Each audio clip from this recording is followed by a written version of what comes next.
আমি জানি না বাংলাদেশে আর কোনোদিন কতদিন পরে এরকম একজন ওসমান হাদি আসবে যে আমার কেউ না, কিন্তু তার জন্য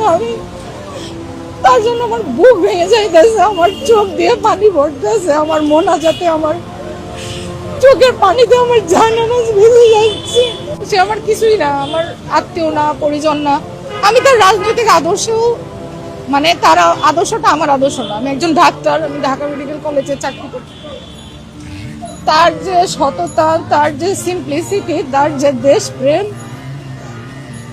সে যে আসলে কোথায় আমাদের মানে রয়েছে আমাদের মনে, সেটা আসলে বোঝাইতে পারবো না। মানে ওকে হারানোর পর মানে মনে হচ্ছে যে বুকের ভেতরটা খালি হয়ে গেছে।